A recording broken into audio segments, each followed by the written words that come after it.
আমরা মুসলমান, এটাই আমাদের বড় পরিচয়। আমরা মুমিন, এটাই আমাদের শ্রেষ্ঠতম পরিচয়। আমাদের সবার পরিচয়ের মূল লক্ষ্য মাধ্যম হচ্ছে লা ইলাহা ইল্লাল্লাহ মুহাম্মাদুর রাসূলুল্লাহ সাল্লাল্লাহু আলাইহি ওয়াসাল্লাম। এই কালিমা হচ্ছে আমাদের মাধ্যম, এবং এই কালিমা যারা পড়েছেন, মুখে স্বীকার করেছেন, অন্তরে বিশ্বাস করেছেন, আমলে বাস্তবায়ন করেছেন, তাদেরকে মুসলিম বলা হয়, মুমিন বলা হয়।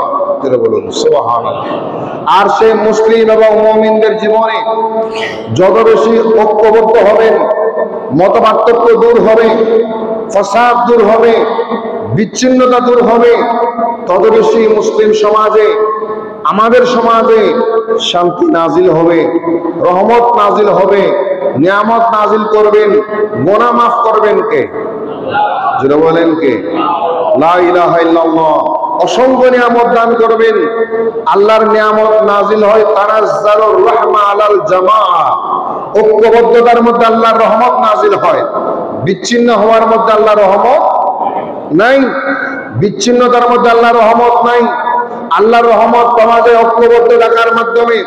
মুসলমান মুসলমানকে সম্মান করলে, মুসলমান ইসলামকে মূল্যায়ন করলে, মুসলমান আল্লাহ পাককে তাজিম করলে, আল্লাহ নবীকে তাজিম করলে, কোরআনকে সংবিধান হিসেবে মেনে নিলে, তাহলে মুসলমানদের জন্য বিচ্ছিন্ন হওয়ার কোনো সুযোগ নেই। আমরা যদি কোরআন কারীমের আয়াতের দিকে দৃষ্টিপাত করি, সূরা আলে ইমরান 103 নম্বর আয়াত, আল্লাহ পাক স্পষ্ট ভাষায় জানিয়েছেন, ওয়াতাসিমু বিহাবলিল্লাহি জামিআন ওয়া লা তাফাররাকু। যারা বলুন সুবহানাল্লাহ। ওয়াতাসিমু, মজবুতভাবে তোমরা ধারণ করো, বিহাবলিল্লাহ, আল্লাহর রজ্জুকে, আল্লাহর রশিকে, ওয়া লা তাফাররাকু, বিচ্ছিন্ন হইও না। সুবহানাল্লাহ। এই আয়াতটা কোরআনে কারীম সূরা আলে ইমরান 103 নম্বর আয়াত। আদেশ করেছেন কে? এখানে আদেশ কয়টা? একটা, নিষেধ একটা। একটা হচ্ছে আদেশ, আর একটা কি? নিষেধ। আদেশটা হচ্ছে আল্লাহর রজ্জুকে মজবুত ভাবে ধারণ করা, আল্লাহর রজ্জুকে মজবুত ভাবে ধারণ করা। নিষেধ হচ্ছে ওয়ালা তাফাররাকু, বিচ্ছিন্ন হওয়া যাবে না, বিচ্ছিন্ন হতে নিষেধ করেছেন। যারা বলুন সুবহানাল্লাহ। এই আয়াতে কারীমা যদি আমরা রিসার্চ করি, তাফসীরে পাকের মধ্যে রয়েছেন, হাদিসে পাকে তার তাফসীর রয়েছে, সহিহ সনদে তাফসীর হচ্ছে আল্লাহর রজ্জুকে মজবুতভাবে ধারণ করতে বলেছেন আল্লাহ। এখন আল্লাহর রজ্জু মানে কি? আল্লাহ পাকের রজ্জু বলতে বলে বোঝানো হয়েছে, অসংখ্য হাদিসের মধ্যে রয়েছে, মহাগ্রন্থ আল কোরআনুল কারীম। আল্লাহর কোরআনকে মজবুতভাবে ধারণ করার কথা বলা হয়েছে, ইসলামকে মজবুতভাবে ধারণ করার কথা বলা হয়েছে, আল্লাহ এবং রাসূলের অনুগত্যকে মজবুতভাবে ধারণ করতে বলেছেন। জোরে বলুন সুবহানাল্লাহ। রব্বুল আলামিন ইরশাদ করলেন, আমি আল্লাহর অনুগত্য করার জন্য, আমার নবীর অনুগত্য করার জন্য, কোরআনুল কারীমকে মজবুতভাবে আমল করার জন্য, বিশ্বাস করার জন্য, আল্লাহ রজ্জু বলতে কোরআনকে বোঝানো হয়েছে, আল্লাহ রজ্জু বলতে আল্লাহর নবীকে বোঝানো হয়েছে, আল্লাহ রজ্জু বলতে ইসলাম এবং ঈমানকে বোঝানো হয়েছে। রব্বুল আলামিন ইরশাদ করলেন, আমার দ্বীনের উপর তোমরা অটল থাকো, ওয়ালা তাফাররাকু, তোমরা বিচ্ছিন্ন হয়ে যেও না। এই আয়াতে কারীমা শুধু বাংলাদেশের জন্য নয়, আরবের জন্য নয়, তামাম বিশ্ববাসীর জন্য, তামাম সৃষ্টি জগতের জন্য আয়াতে কারীমা আল্লাহ বলেছেন, আমার রজ্জুকে মজবুত ভাবে ধারণ করো। অর্থাৎ তোমরা এমন ভাবে ধারণ করবে, সবাই সেই রজ্জুকে ধারণ করলে, সবাই সেই কোরআনকে বিশ্বাস করলে, ওই কোরআন মোতাবেক আমল করলে, সবাই এক থাকবে, অধিক এক থাকবে, এবং তাদের মধ্যে কোনো গরমিল হবে না, বিচ্ছিন্নতা হবে না, কোনো গ্রুপিং হবে না। ওয়ালা তাফাররাকু বলে তিনি বলে দিলেন, হে আমার বান্দারা, তোমরা আমার কোরআনকে মজবুত করে ধারণ করো, এবং তোমরা বিচ্ছিন্ন হয়ে যাও না, তোমরা মতপার্থক্য করে একজন অপরজনের সাথে বিচ্ছিন্ন হয়ে যেও না, এক দেশ আরেক দেশের সাথে বিচ্ছিন্ন হয়ে যেও না। এই আয়াতে কারীমা প্রমাণ করা হয়েছে গোটা বিশ্বের মুসলমানদেরকে ঐক্য সাধন করার জন্য। জোরে বলুন সুবহানাল্লাহ। আর জোরে বলেন সুবহানাল্লাহ। এই আয়াত যদি আমরা রিসার্চ করি, বিশ্বের মুসলমান এক ও অভিন্ন, মুসলমানদের মধ্যে কোনো বিচ্ছিন্নতা থাকতে পারে মুমিনদের মধ্যে কোনো বিচ্ছিন্নতা থাকতে পারে না। এই জন্য ওয়াতাসিমু বলা হয়েছে, আমার রজ্জুকে মজবুত হয়ে ধারণ করো। এমনিতে সমাজে শান্তি আসে ঐক্যের মাধ্যমে, দেশে শান্তি আসে ঐক্যের মাধ্যমে, রহমত নাজিল হয় ঐক্যের মাধ্যমে। যত ধরনের হিংসা, বিদ্বেষ, মারামারি, দ্বন্দ্ব, ফসাদ, ওখানে কি রহমত আছে নাকি লানত আছে? জোরে বলে, ওখানে রহমত নাই। আল্লাহর লানত আছে মিথ্যার উপর, লানত আছে গীবতের উপর, লানত আছে অভিসম্বাদ আছে, বিচ্ছিন্নতার উপর। ঐক্যের মধ্যে রহমত আছে, নিয়ামত আছে। রহমত দান করেন কে? জোরে বলেন কে? এই জন্য আমাদেরকে ঐক্যের প্রতি মূল্যায়ন করতে হবে, নিজেকে ত্যাগ স্বীকার করতে হবে। ত্যাগ স্বীকার করে ঐক্য সাধন করার পথ আমাদেরকে পরিচ্ছন্ন রাখতে হবে। জোরে বলুন সুবহানাল্লাহ। কোন একজন মানুষ সন্তানদেরকে শিখিয়েছেন, সন্তানদেরকে জানিয়েছেন ঐক্য কাকে বলে। 10টা সন্তান ছিল, সে 10 জন সন্তান তারা পরস্পরে দ্বন্দ্ব করে, মত পার্থক্য করে, সম্পর্ক ভালো নাই। ভাইয়ে ভাইয়ে ভালো সম্পর্ক নাই, এমন আছে না? এমন আছে, অনেক আছে। আমাদের সমাজে, আমাদের দেশে এখন এভেলেবেল প্রমাণ পাওয়া যায় ভাইয়ে ভাইয়ের সম্পর্ক নাই, ভালো সম্পর্ক নাই, বিভিন্ন কারণে।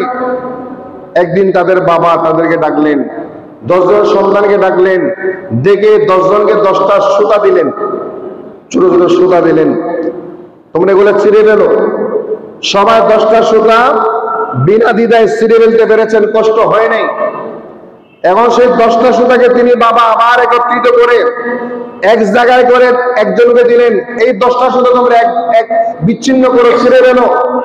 একজন একজন করে 10 জন সবাইকে দিয়েছেন। ওই 10টা সুতা একসাথে টেনে ছিঁড়ে ফেলতে পারে নাই। বাবা তখন বলল, হে আমার ছেলেরা, এই একটা একটা সুতা যখন ছিলে তখন তোমরা ছিঁড়ে ফেলতে পেরেছো, এখন এই 10টা সুতা যখন এক জায়গায় হয়ে গেল তোমরা ছিঁড়ে ফেলতে পারো নাই। আমি তোমাদেরকে জানান দিচ্ছি, তোমরা যদি ভিন্ন থাকো, বিচ্ছিন্ন থাকো, তোমাদেরকে অনেকে ধ্বংস করে ফেলবে, অনেকে নষ্ট করে ফেলবে, ঈমান হারা হবে, আমল হারা হবে, তোমাদের পরিবার বিচ্ছিন্ন হয়ে যাবে, সমাজ থেকে বিচ্ছিন্ন হয়ে যাবে, দেশ থেকে বিচ্ছিন্ন হয়ে যাবে। আর যখন তোমরা এক থাকবে, অভিন্ন থাকবে, তোমাদেরকে অশান্তি করে, তোমাদের মধ্যে ফিতনা করে, ফাসাদ করে, ঝগড়া ফাসাদ দিয়ে তোমাদেরকে বিচ্ছিন্ন করতে কেউ পারবে না, কেউ সফল হবে না। যেটা বলুন সুবহানাল্লাহ। তিনি জানিয়েছেন ঐক্যের মধ্যে সবাই একমত থাকার মধ্যে কি নিয়ামত, কি রহমত, এই শিক্ষাটা তিনি দিয়েছেন। যেটা বলুন সুবহানাল্লাহ। সুতরাং তাম বিশ্বের মুসলমানরা এই ঐক্য সাধনের প্রতি, দেশের মুসলমান, এলাকার মুসলমান, গ্রামের মুসলমান, মসজিদের মুসলমান, এক ঘরের মুসলমান, এক বাড়ির মুসলমান, আমরা যে যেখানে আছি আপন অবস্থায় একটু ত্যাগ স্বীকার করতে পারলে আমাদের মধ্যে মত পার্থক্য হবে না। হ্যাঁ, মতের গরমিল হতে পারে, কিন্তু হিংসা বিদ্বেষ ছড়াবে না, মারামারি ছড়াবে না, ফিতনা ফাসাদ ছড়াবে না, শান্তি নাজিল হবে যদি আমরা ঐক্য সাধন করতে পারি। যেটা বলুন সুবহানাল্লাহ। আল্লাহুম্মা সাল্লি মাওলানা মুহাম্মদ ওয়া আলা সাইয়্যিদিনা জানা पूरी हो तमन्ना ये फकीरी बेनवा आपके बंदा नवाजी मुल्क में मशहूर है। अल्लाहुम्मा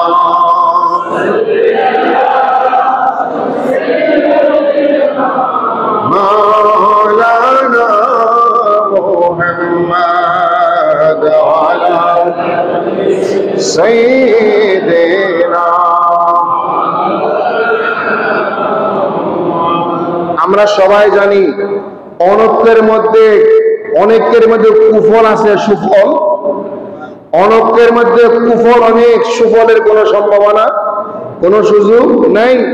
আজকে দেখেন তাম বিশ্বের কথা চিন্তা করলে, বিশ্বের মুসলমানদের কথা চিন্তা করলে আপনি ফিলিস্তিনের কথা চিন্তা করলে, কাশ্মীরের কথা চিন্তা করলে, বিভিন্ন দেশের মুসলমানদের অবস্থার কথা চিন্তা করলে, এমনও মুসলমান আছে যারা তাদের দেশে, তাদের ঘরে, তাদের বাড়িতে স্বাধীনভাবে ধর্ম চর্চা করতে পারে, আছে না নেই? স্বাধীনভাবে ধর্ম চর্চা করতে পারে না, নামাজ পড়তে পারে না, ইবাদত করতে পারে না, তাদের মাথায় টুপি পরিধান করতে পারে না, মা বোনরা বুরকা পরে, নেকাব পরে চলাফেরা করতে পারে না, আছে না নেই? বিশ্বব্যাপী মুসলমানদের কথা চিন্তা করলে তারা নির্যাতিত, নিপীড়িত, লাঞ্ছিত, প্রবঞ্চিত, এবং মুসলমানরা এই লাঞ্ছিত হওয়ার পিছনে, প্রবঞ্চিত হওয়ার পিছনে, মায়ের খাওয়ার পিছনে, আজকে গাজায় বলেন, ফিলিস্তিন বলেন, আরো বিভিন্ন রাজ্যে, বিভিন্ন দেশে বলেন, একমাত্র কারণ হচ্ছে বিশ্বের মুসলমানদের অনৈক্যের কারণে। বিশ্বের মুসলমানদের অনেকের কারণে। আরবের মুসলমানরা যদি একটু ঐক্য পোষণ করে, আরব রাষ্ট্রগুলো যদি একমত হয়, তাম বিশ্বের মুসলমানরা যদি একমত হয়, অন্তত মুসলমানদের শিক্ষা দেয় নাই কাউকে আক্রমণ করতে, কাউকে মারা শিখতে মুসলমান ধর্মে, ইসলাম ধর্মে নাই কাউকে আক্রমণ করা, কিন্তু নিজেদেরকে হেফাজত করার দায়িত্ব আছে না নেই? আমার ভাইকে মেরেছে, আমি অন্তত তাকে হেফাজত করতে পারি, তার পক্ষে দাঁড়াতে পারি, তার পক্ষে কথা বলতে পারি। কিন্তু আজকে দেখেন, আমরা মুসলমান হয়ে আমার সামনে আমার ভাইকে মেরে তসতস করে দিয়েছে, আমি মুসলমান হয়ে আমার আওয়াজ বন্ধ, আছে না নেই? আমার মুখে কোনো শব্দ নেই, কোনো প্রতিবাদ নাই, কোনো শব্দ নাই। এর মূল কারণ হচ্ছে আমাদের মুসলমানদের মধ্যে বিশ্বব্যাপী অনৈক্যের কারণে। মুসলমানদের মধ্যে ইসলাম নিয়ে কোনো ঐক্যের সূচনা নাই, কোরআন নিয়ে কোনো ঐক্যের সূচনা নাই। প্রত্যেকে যার যার মনের মতো করে, ইচ্ছা মতো, নিজের মতো করে দেশ চালায়, নিজের মতো করে পরিচালিত হয়, নিজের ইচ্ছা মতো চলাফেরা করে, শুধু দুনিয়াবি কামিয়াবির কথা চিন্তা করে, পরকালীন চিন্তা, ইসলামের চিন্তা, ইমানের চিন্তা, কোরআনের চিন্তা, আমার ভাই মুসলমানের চিন্তা নাই। এই মুসলমানের মধ্যে যে অন্তরিক সম্পর্ক হওয়ার কথা ছিল, ওই সম্পর্ক না থাকার কারণে, বিচ্ছিন্ন হওয়ার কারণে আজকে অনৈক্যের কুফল আমরা পাচ্ছি। সারা বিশ্বব্যাপী আমরা লাঞ্ছিত, প্রবঞ্চিত, নির্যাতিত, নিপীড়িত। একমাত্র কারণ হচ্ছে অনৈক্যের কুফল। আল্লাহ আমাদেরকে তামাম বিশ্বব্যাপী মুসলমানদের ঐক্য সাধন করার তৌফিক দান করুক, আমিন। আর জোরে বলি আমিন। আল্লাহুম্মা সাল্লি মাওলানা মুহাম্মদ ওয়া আলা সাইয়্যিদিনা। কোরআনে কারীম তো প্রমাণ করেছেন, কোরআন বলেছেন, সূরা বাকারার মধ্যে বলেছেন, তামাম বিশ্বের মানুষ এক জাতি। সুবহানাল্লাহ। কয় জাতি? এক জাতি বলেছেন কোরআনে। জাতিগতভাবে, জন্মের সিস্টেমে, পৃথিবীতে আসার সিস্টেমে, যাওয়ার সিস্টেমে, হায়াত, মত, যে ধর্মের হোক না কেন, সবার হায়াতের মালিক কে? সবাইকে রিজিক দিচ্ছেন কে? আল্লাহকে যারা মানে, যারা মানে না, যারা বিশ্বাস করে, যারা বিশ্বাস করে না, সবাইকে হায়াত, মত, রিজিক, নিয়ামত, অক্সিজেন দিচ্ছেন। লা ইলাহা ইল্লাল্লাহ, জোরে বলুন সুবহানাল্লাহ। এই জন্য সূরা নিসার 1 নম্বর আয়াত আল্লাহ বলেছেন, ইয়া আইয়ুহান নাসু তাকু রাব্বাকুমুল্লাযী খালাকাকুম মিন নাফসিন ওয়াহিদা। এক আত্মা থেকে, এক শরীর থেকে আমরা এসেছি, এক বাবা, এক মার পেট থেকে আমরা এসেছি। আমাদের আদি পিতার নাম হযরত আদম, আমাদের মাতার নাম হযরত মা হাওয়া আলাইহাস সালাম। এই আদম এবং হাওয়া থেকে জন্মগ্রহণ করে আজ পর্যন্ত এসে দেখা যাচ্ছে হাজার হাজার, শত শত ধর্মের অনুসারী, শত শত মতের অনুসারী, শত শত বিভিন্ন দল উপদলে বিভক্তি আমরা, বিচ্ছিন্ন আমরা। তার অনেক কারণের পিছনে ধর্মীয় কুন্দল, ধর্মীয় বিচ্ছিন্নতা আছে, আবার পাশাপাশি দুনিয়াবী চিন্তা চেতনা আছে। সবগুলা মিলিয়ে আমাদের মধ্যে ওই এক জাতি, এক মা বাবা থেকে এসেও আমরা বিচ্ছিন্ন এমন ভাবে হয়ে গিয়েছি, একজন আরেকজনের পাশে বসার মতো সুযোগ আমাদের কাছে। এত বেশি হিংসা, দূরত্ব আমাদের মধ্যে সৃষ্টি হয়েছে। অথচ মুসলমানদের ব্যাপারে আল্লাহ বলেছেন, ইসলাম যদি তুমি মানো, লা ইলাহা ইল্লাল্লাহ মুহাম্মাদুর রাসূলুল্লাহ, এই কালেমা যদি তুমি পড়ো, আল্লাহকে এক বলে যদি জানো, আল্লাহ ছাড়া কোনো মাবুদ নাই বিশ্বাস করো, আল্লাহর কোনো শরীক নাই বিশ্বাস করো, এবং মুহাম্মদ রাসূলুল্লাহ সাল্লাল্লাহু আলাইহি সাল্লামকে সর্বকালের সর্বযুগের সর্বশ্রেষ্ঠ নবী হিসেবে যদি বিশ্বাস করো, কোরআনকে যদি ধর্মীয় তোমার জীবনের সংবিধান হিসেবে বিশ্বাস করো, পরকালকে বিশ্বাস করো, তাহলে তোমাদের মধ্যে মুমিনদের মধ্যে এমন সম্পর্ক হতে হবে আপন ভাইয়ের মধ্যে যেভাবে রক্তের সম্পর্ক, একজন মুসলমানের সাথে ঈমানের সম্পর্ক তার চেয়ে আরো মজবুত হতে হবে। সুবহানাল্লাহ বলেন। ভাইয়ের মধ্যে ভাইয়ের সাথে ভাইয়ের দ্বন্দ্ব হওয়ার, সম্পত্তির কারণে অনেক সময় দ্বন্দ্ব হয়, হয় না? অনেক সময় বিভিন্ন কারণে দ্বন্দ্ব হয়, কিন্তু মুসলমানে দ্বন্দ্ব হওয়ার সুযোগ নাই, কারণ মুসলমান থেকে সম্পত্তি পাবে। মুসলমানের ওয়ারিস না, একজন মুমিন আর একজন মুমিনের ওয়ারিস না, একজন মুসল্লি আর একজন মুসল্লি থেকে কোনো টাকা পয়সা পাবে না, সম্পত্তি পাবে না, যার কারণে মুসলমানের মধ্যে দ্বন্দ্ব হওয়ার সুযোগ নাই, মুমিনের মধ্যে দ্বন্দ্ব হওয়ার সুযোগ নাই। ভাইয়ে ভাইয়ে হতে পারে, ভাইয়ে বোনে হতে পারে, চাচার সাথে হতে পারে, জেঠার সাথে হতে পারে, ফুফার সাথে হতে পারে, অনেক আত্মীয়তার মধ্যে হতে পারে দ্বন্দ্ব, বিভিন্ন স্বার্থের কারণে মুসলমানের মধ্যে দ্বন্দ্ব হওয়ার সুযোগ নাই। এই জন্য আমাদের সবার ঠিকানা এক। সুবহানাল্লাহ। আমাদের সবার ঠিকানা, আমাদের সবার ঈমান, আমাদের সবার কালিমা, আমাদের সবার কিতাব, আমাদের সবার যিনি রব লা ইলাহা ইল্লাল্লাহ এক। আমরা যাকে নবী মেনেছি মুহাম্মদ রাসূলুল্লাহ সাল্লাল্লাহু আলাইহি ওয়াসাল্লাম তিনি এক, এবং আমরা যে কোরআন মেনেছি, ইসলাম মেনেছি, আমরা যে বিধান পালন করি ওই বিধানে কোনো দ্বন্দ্ব, জোরে বলুন সুবহানাল্লাহ। এই জন্য সূরা হুজুরাত 10 নম্বর আয়াতে আল্লাহ বলেছেন ইন্নামাল মুমিনুনা ইখওয়া ফাসলিহু বাইনা আখাওয়াইকুম। তাম বিশ্বের মুমিনদের ব্যাপারে আল্লাহ বলেছেন, বাংলাদেশ নয় শুধু সমগ্র বিশ্বের মুসলমানরা ভাই ভাই, ভাইয়ের মতো সম্পর্ক। যদি কোনো মুসলমান ভাই ভুল করে, গরমিল হয়, মন অজান্তে ভুল করে, ইচ্ছাকৃত ভুল করে, তোমরা হিংসা বিদ্বেষ চড়াইও না, মারামারি করিও না, পরস্পরের সংশোধন করে দাও। সুবহানাল্লাহ। চিন্তা করেন, আল্লাহ পাক ফয়সালা করেছেন কি ভাইয়ে ভাইয়ে দ্বন্দ্ব হতে পারে। মুসলমান মুমিন ভাই যদি কোনো ভুল করে, ভুল করলে তাকে দূরে সরিয়ে দিও না, তাকে কাছে টেনে বুঝিয়ে দাও, ভুল কোন জায়গায় ছিল সংশোধন করে দাও। জোরে বলুন সুবহানাল্লাহ। তাহলে আমাদের কাজ কি? আমাদের কাজ হচ্ছে সংশোধন করা। যিনি বুঝেন না তাকে বুঝিয়ে, যিনি জানে না তাকে জানিয়ে, যিনি মানে না তাকে মানার মতো বুঝিয়ে দেওয়া। এই জন্য মুসলমানের কাজ হচ্ছে ভ্রাতৃত্বের বন্ধনে আবদ্ধ হওয়া। মুসলমান কখনো ইসলামের উপর আঘাত আসবে এমন কাজ করতে পারে না। হযরত আমর ইবনুল আস রাদিয়াল্লাহু তাআলা আনহু সাহাবী ছিলেন।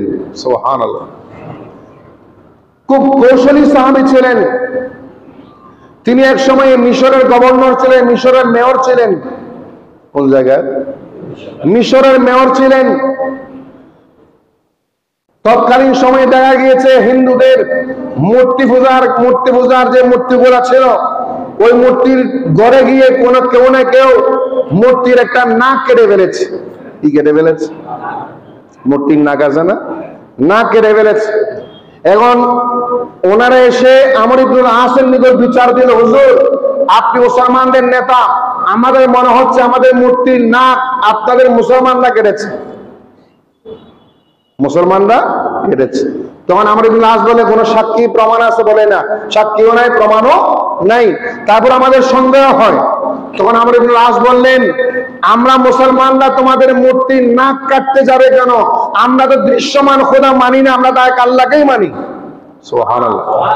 আমরা যদি তোমাদের মতো দৃশ্যমান নিজের হাতের বানানো মূর্তি পূজা করতাম, তাহলে তোমার মূর্তি সুন্দর হয়েছে, আমার মূর্তি সুন্দর হয় নাই, এই জন্য আমরা নাক কাটতাম। আমরা কেন তোমাদের মূর্তির নাক কাটতে যাব? আমরা দেখ আল্লাহ ছাড়া কোনো খোদা মানি না, এক আল্লাহকে বিশ্বাস করি। আমার মনে হচ্ছে আমাদের মুসলমানরা কখনো এমন অনৈতিক কাজ করতে পারে। সুবহানাল্লাহ। এটাই ইসলামের শিক্ষা। তারপরেও আমর ইবনুল আস বললেন, যেহেতু তোমরা অভিযোগ করেছো, আমি মুসলমান, মুসলমানের উপর একটা অভিযোগ আসবে, সমাধান হবে না, নাও তলোয়ার নাও। তোমাদের যদি মন চাই, ওই কে কেড়েছে আমি জানি না, সবার পক্ষ থেকে আমি বললাম, আমি যেহেতু মেয়র, আমি যেহেতু গভর্নর, তলোয়ার নাও, আমার নাকটা কেটে দাও। ওই মূর্তির পরিবর্তে আমার নাক কেটে তোমরা প্রতিশোধ নাও, তারপর সমাজে বিশৃঙ্খলা করিও, সমাজে অশান্তি সৃষ্টি করিও না, আমার নাক কেটে দাও। এই অবস্থা দেখে তখন তারা বলল, এটার নাম ইসলাম ধর্ম। যেই নেতা এত বড় নেতা হয়েছেন, আমাদেরকে বকাবকি করেন নাই, গালিগালাজ করেন নাই, আক্রমণ করেন নাই, আমাদের হাতে তালোয়ার করে দিয়েছেন নিজের নাক কাটার জন্য, নিশ্চয়ই ওনারা সত্য ধর্মের মানুষ হবে। তখন সবাই মিলে কলমা পড়ে মুসলমান হয়ে গেছে। সুবহানাল্লাহ বলেন। যুগে যুগে হাজার হাজার মুসলমান অমুসলিম থেকে মুসলমান হচ্ছে আদর্শের মাধ্যমে, চরিত্রের মাধ্যমে। মারামারি করে নয়, ঝগড়া করে নয়, খুন করে নয়, মানুষকে মেরে নয়, আদর্শ চরিত্রের মাধ্যমে, ঠিক কিনা? চরিত্র এবং আদর্শের মাধ্যমে। এই জন্য হাদিসে বাগের মধ্যে রয়েছে, নবীজি ইরশাদ করলেন, আল মুমিনু লিল মুমিনি কাল বুনিয়ান ইয়াশুদ্দু বাদুহা বাদা ও কামা ক্বাল। সেটা বলেন সুবহানাল্লাহ। আল্লাহ ইরশাদ করলেন, তামাম পৃথিবীর মধ্যে সমস্ত পৃথিবীর মুসলমান, সমস্ত পৃথিবীর ইমানদার বান্দারা, সব বান্দারা একটা ভবনের মতো, একটা বিল্ডিং এর মতো, একটা ঘরের মতো। ইয়াশুদ্দু বাদুহা বাদা, একটা বিল্ডিং তৈরি করলে ওই বিল্ডিং এ যত পাথর, যত গাঁথনি দেওয়া হয়েছে, পাথর দেওয়া হয়েছে, একটা পাথর আরেকটা পাথরকে শক্তিশালী করে। সুবহানাল্লাহ। একটা পাথর, একটা পিলার আরেকটা পিলারকে শক্তিশালী করে, এক পাথর আরেক পাথরকে শক্তিশালী করে, দেওয়ার এক অংশ আরেক অংশকে শক্তিশালী করে। যেভাবে মুসলমান এমন একটা ঘরের মতো, যে ঘরে একটা পাথর একটা পাথরকে শক্তিশালী করে। একজন মুসলমান কোনোদিন অন্য মুসলমানকে দুর্বল করতে পারে না, দুর্বল ভাবতে পারে না, তাকে সাহায্য করতে পারে, সহযোগিতা করতে পারে, তাদের মধ্যে অনৈক্য হতে পারে না। জোরে বলুন সুবহানাল্লাহ। একটা বিল্ডিং করেছেন, দেওয়াল দিয়েছেন, দেওয়ালের মাঝখান থেকে একটা পাথর নিয়ে ফেললেন, সুন্দর লাগবে? সুন্দর লাগবে? দেওয়ালের মাঝখান থেকে একটা পাথর নিয়ে ফেললেন, দেওয়ালটাকে সুন্দর মানাবে নাকি পাথরটা থাকলে সুন্দর হয়? যে একটা পাথর নিয়ে ফেললে দেওয়ালটা সুন্দর লাগে না। একজন মুসলমান যদি পদস্খলন হয়, একজন মুসলমান যদি চারিত্রিক পদস্খলন হয়, বিভিন্ন কারণে পদস্খলন হয়, তখন তামাম বিশ্বের মুসলমানকে সুন্দর লাগে না। সুবহানাল্লাহ। এই হাদিসে পাক প্রমাণ করেছে মুসলমানরা এক শরীরের মতো। আল মুমিনু লিল মুমিনি, আরেকটা হাদিস শরীফ, কা জাসাদিন ওয়াহিদিন ইযা ইশতাকা বাদুহু ইশতাকা কুল্লুহু। জোরে বলুন সুবহানাল্লাহ। আল্লাহ ইরশাদ করলেন, قال رسول الله صلى الله عليه وسلم المؤمن للمؤمن كجسد واحد إذا اشتكى بعضه اشتكى كله أو كما قال رسول الله صلى الله عليه وسلم। জোরে বলুন সুবহানাল্লাহ। রব আল্লাহ ইরশাদ করলেন, একজন মুসলমান পৃথিবীর সমস্ত মুসলমান হচ্ছে এক শরীরের মতো। কয় শরীর? একটা শরীরের মতো গোটা পৃথিবীর মুসলমান, শুধু খাগড়াছড়ির না, বাংলাদেশের না, চট্টগ্রামের না, তামাম পৃথিবীর মুসলমান সবার উদাহরণ কয় শরীর? একটা শরীরের মধ্যে একটা বড়ির মতো। কিরকম? ওই একটা শরীরে যখন আপনি আঙ্গুলে ব্যথা পাবেন, পায়ের আঙ্গুলে ব্যথা পেয়েছেন, হাতের আঙ্গুলে ব্যথা পেয়েছেন, অথবা মাথায় ব্যথা পেয়েছেন, অথবা পায়ের তালুতে ব্যথা পেয়েছেন, ওই ব্যথার কারণে আপনার গোটা শরীর গরম হয়ে যায়, গায়ে জ্বর উঠে যায়, ঠিক না? অথবা ব্যথা পেয়েছেন হাতের আঙ্গুলে, ডান হাতের আঙ্গুলে ব্যথা পেয়েছেন, বাম হাতের আঙ্গুলে ব্যথা পান নাই, পায়ের আঙ্গুলে ব্যথা পান নাই, এই একটা আঙ্গুলে ব্যথা পেয়েছেন, ওই একটা ব্যথা গোটা শরীরকে ব্যথিত করে ফেলেছে। আপনার শরীর আপনাকে দৈনিক শিক্ষা দিচ্ছে যে আমি একটা শরীর হয়ে একটা অঙ্গ ব্যথা পেলে গোটা শরীর ব্যথিত হয়। তামাম বিশ্বের মুসলমান, এক দেশের মুসলমান যদি ব্যথিত হয়, তামাম পৃথিবীর মুসলমান ব্যথিত হতে হবে। সুবহানাল্লাহ। ফিলিস্তিনে মুসলমান কষ্ট পেলে আমাদেরও কষ্ট হয়, ঠিক না? কাশ্মীরে মুসলমান কষ্ট পেলে বাংলাদেশের মুসলমানদের কষ্ট হয়, খাগড়াছড়ি মুসলমান কষ্ট পেলে চট্টগ্রামের মুসলমানের কষ্ট হয়, বাংলাদেশের মুসলমান কষ্ট পেলে সৌদি আরবের মুসলমানের কষ্ট হয়, হতে হবে, কষ্ট লাঘব করতে হবে। কারণ কি জানেন? কারণ আমরা হচ্ছে এক বডির মতো, এক শরীরের মতো। তাম পৃথিবীর মুসলমানরা দুইটা বডি নয়, কয় বডি? শরীর কয়টা?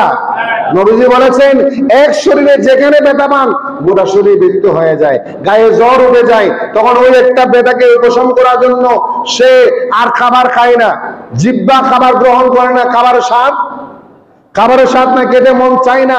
অথচ পেটে খিদা থাকার পরও, রকমারি খাবার সামনে থাকার পরও আপনার হাত খাবারের দিকে যায় না, ওই হাত খাবার জিহ্বায় দেয় না, মুখে দেয় না। তার কারণ কি জানেন? সবাই ঐক্যবদ্ধ হয়েছে, আমার একটা ভাই ব্যতীত হয়েছে, আমরা আর খাবো না, খাবার আমার মজা নেই, খাবারের স্বাদ নাই, জিহ্বা পর্যন্ত খিদা হয়ে গেছে। যেটা বলুন সুবহান। শারীরিক এই কাঠামোটা আমাদেরকে শিক্ষা দিচ্ছেন মুসলমান কত বড় ধর্ম, ইসলাম কত বড় ধর্ম। যেটা বলুন সুবহান। আপনি অবাক হয়ে যাবেন। ইসলামের সম্মান রক্ষা করার জন্য হযরত আবু যর গিফারী রাদিয়াল্লাহু তাআলা আনহু ফারুক আজমের দরবারে, ফারুক আজম রাদিয়াল্লাহু আনহুর নিকট দুইজন যুবক একটা বৃদ্ধ মানুষকে টেনে হেঁচড়ে নিয়ে আসলো। টেনে হেঁচড়ে দুইজন যুবক একটা বৃদ্ধ মানুষকে আরেকজন মানুষকে টেনে হিঁচড়ে ফারুক আজম রাদিয়াল্লাহু আনহুর দরবারে নিয়ে এসেছেন। এসে বলেন, হুজুর, ওনার বিরুদ্ধে আমাদের অভিযোগ, উনি আমাদের পিতাকে হত্যা করেছেন, আমাদের পিতাকে হত্যা করেছেন। তখন তিনি বললেন, ফারুক আজম বললেন, দাঁড়াও, এই মানুষটাকে তাকে জিজ্ঞেস করলেন, তুমি কি ওনাদের পিতাকে হত্যা করেছো? তখন তিনি বললেন, হ্যাঁ, আমি হত্যা করেছি। ঘটনাটা এরকম, আমি অনেক দূর থেকে মুসাফির হয়ে আমার একটা ঘোড়া নিয়ে সফর আসলাম এই দেশে। সফর করে অনেক ক্লান্ত পরিশ্রান্ত হয়ে গেলাম। আমি একটা গাছের নিচে আরাম করতেছিলাম ঘোড়াটা রেখে। হঠাৎ ঘুম থেকে উঠে দেখি আমার ঘোড়াটা নাই, আমার ঘোড়াটা নাই। অনেক দূর তালাশ করতে করতে করতে করতে দেখলাম আমার ঘোড়াটা আছে অনেক দূরে, পাশে ওই মানুষটা বসে আছে, ওই মানুষটা। তখন আমি তাকে জিজ্ঞেস করলাম, আপনি আমার ঘোড়া কেন চুরি করেছেন? এবার মার্কেটিং হতে হতে আমি পাথর মেরে দিলাম, আমার পাথর আঘাত প্রাপ্ত হয়ে তিনি মৃত্যুবরণ করেছেন। মিথ্যা কথা বলেন নাই, সত্য স্বীকার করেছেন। সুবহানাল্লাহ বলে, সত্য স্বীকার করেছেন। এখন ফারুক আজম রাদিয়াল্লাহু আনহু বললেন, যেহেতু তুমি আত্মস্বীকৃত খুনি, নিজেই খুন করেছো, সাক্ষ্য দিয়েছো, সুতরাং তোমার ফাঁসি ছাড়া কোনো উপায়। খুনের বিনিময়ে একটা নফসের বিনিময়ে নফস যাকে তুমি হত্যা করেছো তার বিনিময়ে তোমাকে ফাঁসি দেওয়া হবে। এই ফাঁসির রায় তোমার জন্য কার্যকর হবে। এখন তোমার মনের কোন আশা থাকলে বলো। উনি অথচ ওই এলাকার মানুষ না, অনেক দূর থেকে এসছেন মুসাফির হয়ে, কিন্তু ফারুক আজম ইনসাফ করতে দ্বিধাবোধ করেন নাই। সুবহানাল্লাহ। তিনি বললেন, হুজুর, আমার একটা সপ্তাহ আমার সময় লাগবে। কয় সপ্তাহ? কেন? বলে আমার কিছু কর্জ আছে, কর্জগুলো পরিশোধ করতে হবে। ঋণ, কিছু ঋণ আছে, ঋণগুলো আমি পরিশোধ করব। ঋণ পরিশোধ করলে, আমি ঋণ পরিশোধ করার সুযোগটা দিলে আমি এরপরে আপনি ফাঁসি দেন, কোনো অসুবিধা নেই। সুবহানাল্লাহ। বলে আচ্ছা ঠিক আছে, তোমাকে আমি সুযোগ দিলাম এক সপ্তাহ, কিন্তু তোমার জামিনদার কে হবে? আল্লাহু আকবার। তোমাদের আমি ছেড়ে দেব, তোমার জামিনদার কে হবে? তুমি যদি ফিরে না আসো, তুমি এখান থেকে গেলে ফিরে যদি না আসো, কেউ জামিনদার হওয়ার জন্য উনি বলে আমার এখানে জামিনদার কে হবে? আমারও তো কেউ চিনেই না। সুবহানাল্লাহ। আমাকে কেউ চিনেই না, আমার জামিনদার কে হবে? তখন একজন সাহাবী দাঁড়িয়ে গেলেন, হযরত আবু যর গিফারী রাদিয়াল্লাহু তাআলা আনহু। মদিনার বিচারকের সামনে, জজের সামনে তিনি দাঁড়িয়ে গেলেন, হুজুর, ওনার পক্ষে আমি জামিনদার হলাম। সুবহানাল্লাহ। তো ফারুক আজম জিজ্ঞেস করলেন, আপনি কি চিনেন ওনাকে? বলে না, আমি চিনি না। আপনি কেন জামিনদার হতো? উনি যদি ফিরে না আসে, ওনার পরিবর্তে আপনাকে ফাঁসি দেওয়া হবে, আপনি মানবেন? বলে হ্যাঁ, আমি মানি। সুবহানাল্লাহ বলে, আমি মানি। তিনি জামিনদার হয়ে গেলেন। ফারুক আজম ওনাকে ছেড়ে দিলে। ফারুক আজম বললেন, আগামী জুমার নামাজের পরে তোমার ফাঁসির রায় কার্যকর করা হবে। সুবহানাল্লাহ। কিসের নামাজ? জুমার নামাজের পরে ফাঁসির রায় কার্যকর করা হবে। জুমার নামাজের আগেই তুমি এখানে উপস্থিত থাকবে। আল্লাহু আকবার বলে। চিন্তা করেন, বিচার কার্যে একজন অপরজনের প্রতি কেমন বিশ্বাস। ফারুক আজম বিচারক হয়ে কেমন বিশ্বাস করলেন যে তিনি ফিরে আসবেন। আবু যর গিফারি রাদিয়াল্লাহু আনহু ওনার জামিনদার হলেন, চিনেন না, জানেন না, পরিচয় একটা, উনি কি মুসলমান। পরিচয় কয়টা? পরিচয় একটাই, উনি মুসলমান। এই পরিচয়। আবু যর গিফারি জামিনদার হয়ে গেলেন। উনি যদি না আসে, ওনার পরিবর্তে তিনাকে ফাঁসি দেওয়া হবে, তিনি মেনে নিলেন। ইসলাম কত সুন্দর ধর্ম দেখেন, কত আদর্শবান ধর্ম দেখেন। বৃহস্পতিবার রাত্রে ফারুক আজমের দরবার থেকে আবু যর গিফারির নিকট চিঠি পাঠানো হলো, আগামীকাল জুমার নামাজের আগে যদি ওই মানুষটা না আসে, আপনি ফাঁসির জন্য রেডি থাকবেন। চিঠি পাঠিয়ে দিলেন। এদিকে মদিনার অলিতে গলিতে কান্নার রোল শুরু হবে। আর আবু যর গিফারি তার মা, বাবা, ছেলে, মেয়েকে, স্ত্রীকে বললেন, আগামীকাল যদি ওই মানুষটা না আসে, আমাকে ফাঁসির রায় কার্যকর হবে, তোমরা আমাকে মাফ করে দেবে। আমি হাসতে হাসতে ফাঁসির দড়িতে যাবো, অন্তত একজন মুসলমানের পক্ষ হয়ে আমি নিজের মৃত্যুটা আমি রিসিভ করলাম। জোরে বলুন সুবহানাল্লাহ। ফ্যামিলির সবাই ওনাকে পরের দিন সকালে ঘর থেকে বিদায় দিলেন। সবার মনের একটা আশা, মানুষটা যদি না আসে ওনাকে ফাঁসি দেওয়া হবে। এদিকে মদিনার গলিতে গলিতে ওদিন ফাঁসির রায় কার্যকর করবেন। হাজার হাজার লক্ষ লক্ষ মানুষ উপস্থিত হয়ে গেলেন। জুমার নামাজ শুরু হবে, এখনো মানুষটা আসে নাই। সবাই চিন্তা পেরেশান। একজন নিরপরাধ মানুষ ফাঁসির রায়ে যাবে, মারা যাবে, এটা কেমনে হয়? জুমার নামাজের পরে ফারুক আজম বললেন, আবু যর গিফারি আপনি রেডি হন। উনি আসে নাই, আপনাকেই ফাঁসির কাস্টে যেতে হবে। আবু যর গিফারির পক্ষ হয়ে কয়েকজন সাহাবী বললেন, হুজুর ওনাকে কি কোনো কৌশলে মাফ করা যায় না? বলে না, এটাই ইনসাফ। উনি জিম্মাদার, উনি জামিনদার, ওনাকে মাফ করার কোনো কৌশল নাই। এটার নাম ইসলাম। ইনসাফ করতে হবে। উনি জামিনদার হয়েছে, ওনাকে এটা প্রুফ করতে হবে। চিন্তা করেন, অথচ কি ফারুক আজমের কি ওনার প্রতি মহব্বত ছিল না? ছিল। ওনার প্রতি যে মহব্বত ছিল, তার চেয়ে বেশি মহব্বত ছিল কোরআনের প্রতি। ওনার প্রতি যে মহব্বত ছিল, তার চেয়ে বেশি মহব্বত ছিল আমার নবীর দেওয়া ইনসাফের প্রতি, নবীর দেওয়া বিধানের প্রতি। আল্লাহু আকবার। মদিনার অলিতে গলিতে হাজার হাজার মানুষের চোখের পানি, কান্না। নিরপরাধ মানুষ ফাঁসির কাষ্ঠে যাবেন, মৃত্যুবরণ করবেন। আর আবু যর গিফারি রাদিয়াল্লাহু তাআলা আনহু বললেন, আমি প্রস্তুত, আমার কোনো অসুবিধা নেই। সুবহানাল্লাহ। এদিকে ফারুক আজমের নিকট বারবার অনেকে বিভিন্ন রকমের উপর সুপারিশ করতেছেন, তিনি মানেন না, বলেন না ইনসাফ করতে হবে, এখানে কোনো সুযোগ নেই। আবু যর গিফারিকে তিনি ফাঁসির কাষ্ঠে নিয়ে যাচ্ছেন, রেডি হয়েছেন।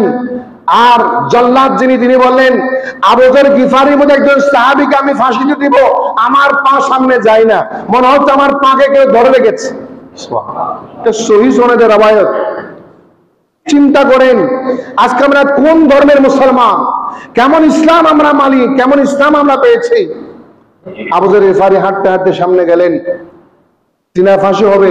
সমস্ত মদিনার আবার বিদ্যবনিতা কান্নার রোল। হঠাৎ করে একজন বলতেছেন, হুজুর একটু অপেক্ষা করে, অনেক দূর থেকে বালি উঠতেছেন। বালি উড়ার একটা আওয়াজ পাওয়া যাচ্ছে, দূর থেকে বালি দেখা যাচ্ছে, মনে হচ্ছে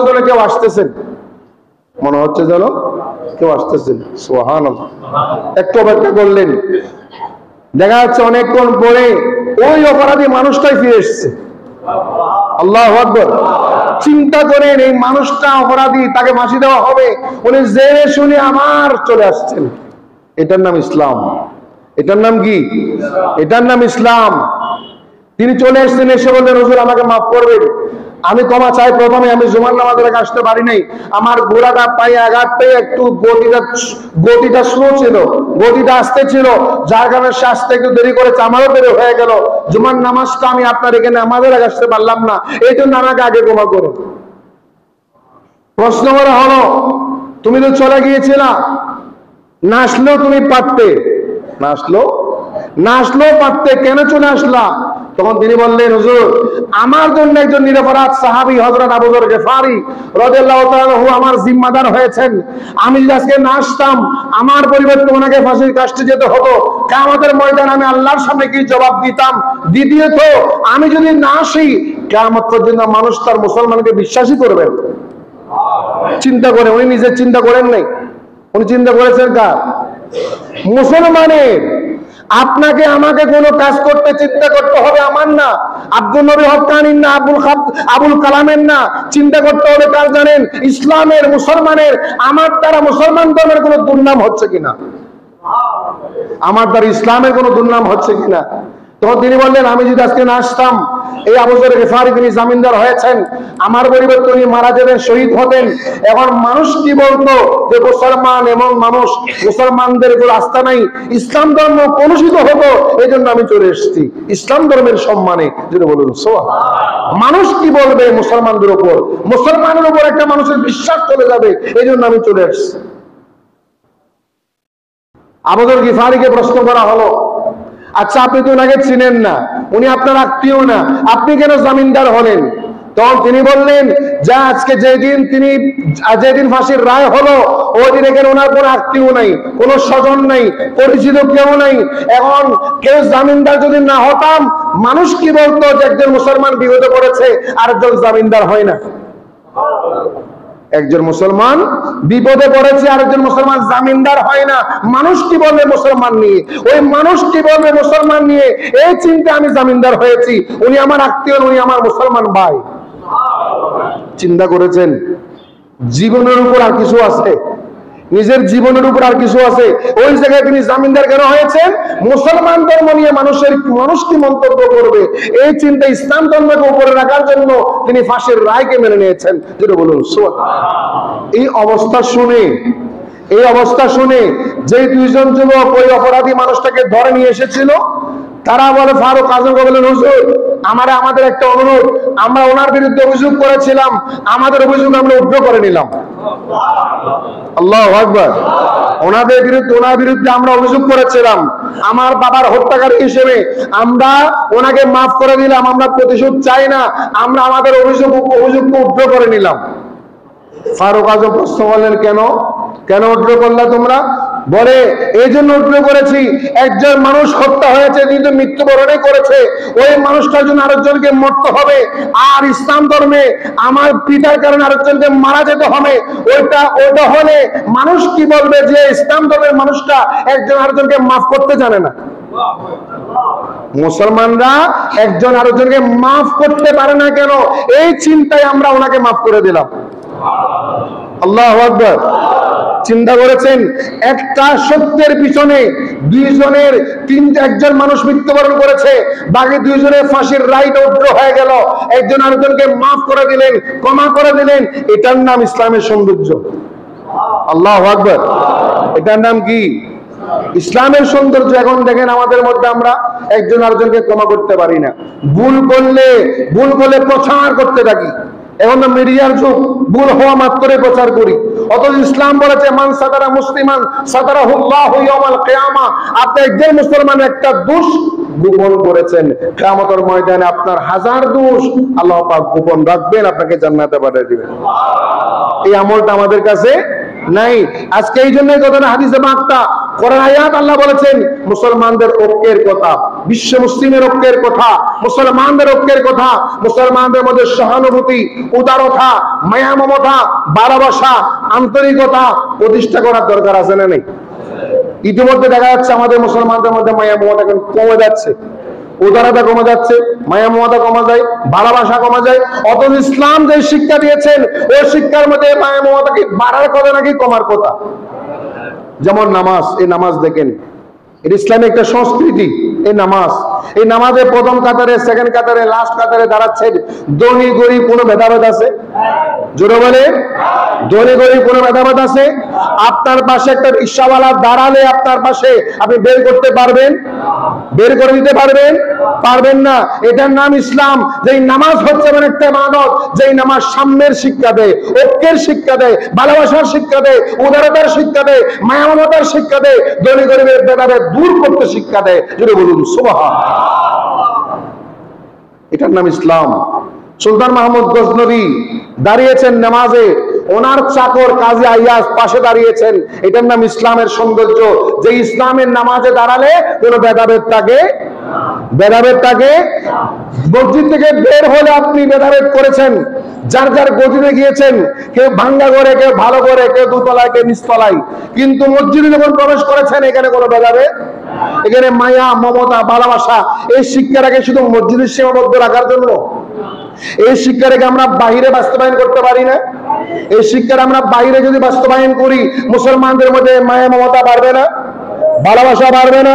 সালামের প্রচলন, আসসালামু আলাইকুম ওয়া রাহমাতুল্লাহ, আমরা জানি ভুলে গিয়েছি সালাম। ওই সালাম হচ্ছে আমাদের মহব্বত বাড়ার জন্য বড় উসিলা। যদি বলুন সুবহানাল্লাহ। আপনি হজ বলেন, বিশ্বের মুসলমান সবাই আল্লাহর ঘরে যেতে হয়, সবাইকে একতাবদ্ধ হতে হয় এক জায়গায়। ওটার নাম তো ঐক্য। ওটার নাম কি? ঐক্য। আপনি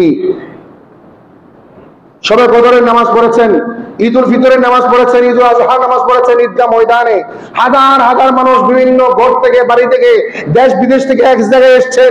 এটার নাম ঐক্য, এটার নাম ইসলাম।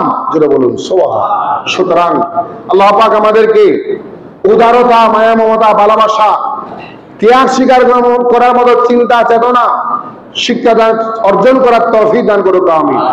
আর করে বলে আমিন। আমাদের মধ্যে ফিতনা, ফাসাদ, দূরত্ব, বিপর্যয়, বিচ্ছিন্নতা দূর করার তৌফিক দান করুক, আমিন। এবং ইসলামের সৌন্দর্য রক্ষা করার তৌফিক দান করুক, আমিন। কোরআনের সৌন্দর্য রক্ষা করার তৌফিক দান করুক, আমিন। আমাদের পরিচয় একটাই, আমরা মুমিন, আমরা মুসলমান। এই পরিচয়টাই কিন্তু আমাদের জন্য যথেষ্ট, ঠিক না? এই পরিচয়টাই আমাদের জন্য যথেষ্ট, অন্য কোনো পরিচয়ের প্রয়োজন হয় না। আমি মুসলমান, ইসলাম নিয়ে আমি চলবো। আমি মুমিন, ঈমান নিয়ে আমি চলবো। ইসলামের সৌন্দর্য, ঈমানের সৌন্দর্য, কোরআনের সৌন্দর্য, নবীর আদর্শ বাস্তবায়ন করবো। এটাই আমাদের কাজ। আল্লাহ আমাদের তৌফিক দান করুক, আমিন। আর জোরে বলি আমিন।